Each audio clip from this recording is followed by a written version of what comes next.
नमस्कार दोस्तों, स्वागत है आपका शिव साधना तंत्र चैनल में। भगवान महाकाल का आशीर्वाद आप सब पर बना रहे, ऐसी मन में कामना है, प्रभु से प्रार्थना है।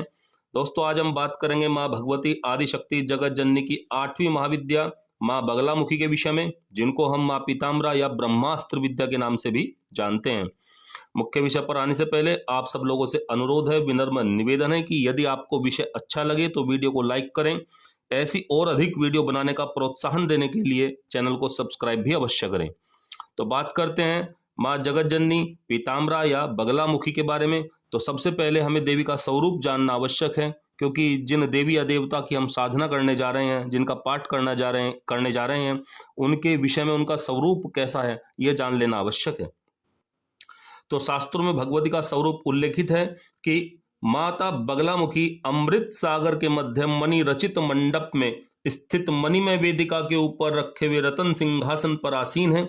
इनका वर्ण, वस्त्र एवं आभूषण, माला आदि सब पीले रंग की है। माता अपने एक हाथ में मुगदड़ लिए हुए हैं एवं दूसरे हाथ से शत्रु की जिह्वा बाहर खींचे हुए हैं। शत्रु की जिह्वा खींचने का अर्थ है कि माता वाक शक्ति देने में और लेने में पूर्णतः समर्थ और सक्षम है। और माता के लिए शास्त्रों में कहा गया है कि विष्णु रूपा जगन्नमोहा, ब्रह्म रूपा हरिप्रिया, रुद्र रूपा रुद्र शक्ति चिन्मयी, भक्त वत्सला, राज राजेश्वरी देवी, महिषासुर मर्दिनी, भक्तानंद करी देवी, बगला परमेश्वरी। ऐसी भक्त वत्सला माता को मेरा बारंबार प्रणाम है, उनके चरणों में बारंबार नमस्कार है। मेरी जिह्वा में इतनी शक्ति नहीं है कि मैं माता बगलामुखी के विषय में कुछ कहूँ। उनके बारे में कुछ कहना तो ऐसा ही है कि जैसे कि स्वयं सूर्य को दीपक दिखाना। ये केवल माता का आशीर्वाद ही है कि आज मैं इस विषय पर बात कर रहा हूँ। और इसका प्रमुख कारण ये भी है कि मैं खुद अपने जीवन में कम से कम 3 बार, वैसे तो और अधिक बार भी हो सकता है, लेकिन जो मैंने खुद प्रचंड अनुभव किया है, 3 बार माता बगलामुखी की कृपा, उनके प्रताप को खुद अपने अनुभव में पाया है। इसलिए मैं 10 महाविद्या में सबसे पहले 8वीं महाविद्या बगलामुखी के विषय में आपसे बात कर रहा हूँ।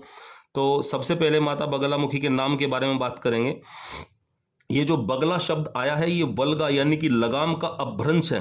जिस प्रकार लगाम खींचते ही जो घोड़ा है वो तुरंत जहां का तहां रुक जाता है, वह स्तंभित हो जाता है, ठीक उसी प्रकार माँ बगला हमारे शत्रु की सभी अभिचारिक क्रियाओं एवं अन्य क्रियाओं को स्तंभित कर देती हैं। माँ बगला शक्ति शत्रु की शारीरिक, मानसिक एवं वाचिक सभी शक्तियों को स्तंभित करके हमारे शत्रु को पंगु बनाकर छोड़ देती हैं।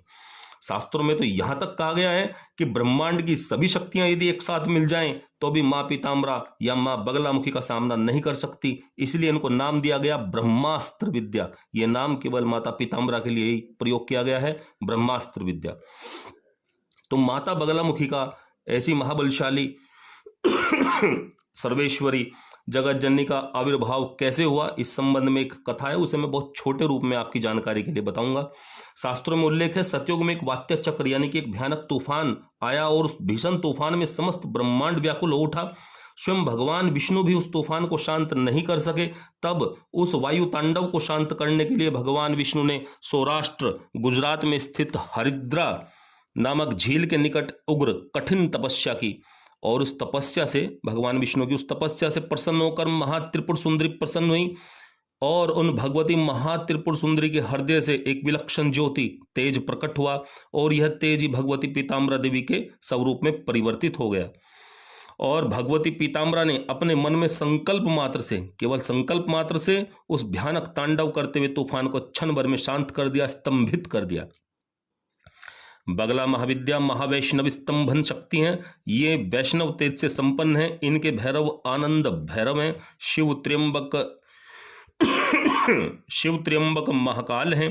गणेश इनके हरिद्रा गणपति हैं और इनका कुल श्रीकुल है। माँ बगला की पूजा में आपको जानकारी होनी चाहिए कि पीले रंग का बड़ा ही महत्व है। साधना में सभी वस्तु पीली ही होनी चाहिए, जैसे पीली धोती, दुपट्टा पीला, जो हम जाप करेंगे माला वो हल्दी की गांठ की रहेगी तो स्वाभाविक रूप से पीली ही रहेगी। पीला आसन, पीले फूल, पीले चावल, पीला तिलक, और यहाँ तक कि जिस कक्ष में हम बैठकर साधना कर रहे हैं, यदि संभव हो सके तो उसकी दीवारों पर कलर रंग भी पीला हो तो अति उत्तम है।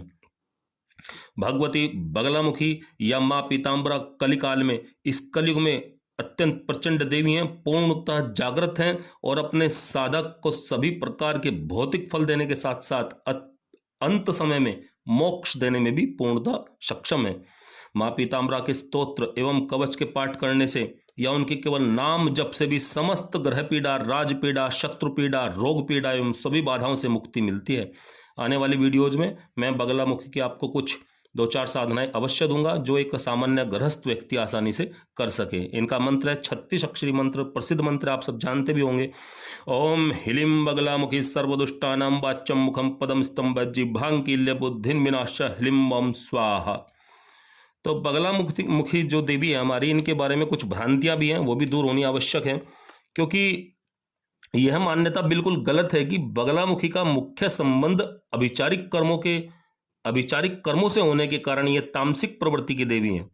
यद्यपि कामधेनु तंत्र के तामस प्रकरण में बगलामुखी का नाम है, परंतु यहां इसका मतलब केवल इतना ही है कि इनमें तमोगुण की प्रधानता है, किंतु इसका अर्थ यह बिल्कुल भी नहीं है कि भगवती पीताम्बरा तमोगुण स्वरूपा है। शत्रु के दमन में असल में हुआ क्या कि शत्रु के दमन में, शत्रु के नाश में इनका अधिकांश प्रयोग किए जाने के कारण स्वयं देवी का स्वरूप ही तामसिक मान लिया गया। लोगों में यह भ्रांति फैल गई, लेकिन ये बिल्कुल गलत है, तर्क से परे है। बल्कि शक्ति संगम तंत्र के ताराखंड में भगवती बगला को त्रिशक्ति स्वरूपा कहा गया है और उनके लिए कहा गया है सत्यकाली च श्री विद्या कमला भुवनेश्वरी सिद्ध विद्या महेशानी त्रिशक्ति बगला शिवे। और बगला देवी तो अपने साधक की प्रत्येक विपत्ति, संकट, हर प्रकार के अभिचारिक कर्म से उसकी रक्षा करती है और माता के समान उसे बचाती है।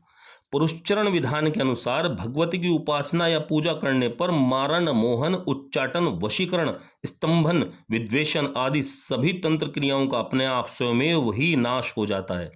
और यदि उनका साधक चाहे तो वह इन सब क्रियाओं में, इन सब जो विद्याएं हैं, इन सब की सिद्धि में भी भगवती की कृपा से प्रवीणता प्राप्त कर लेता है।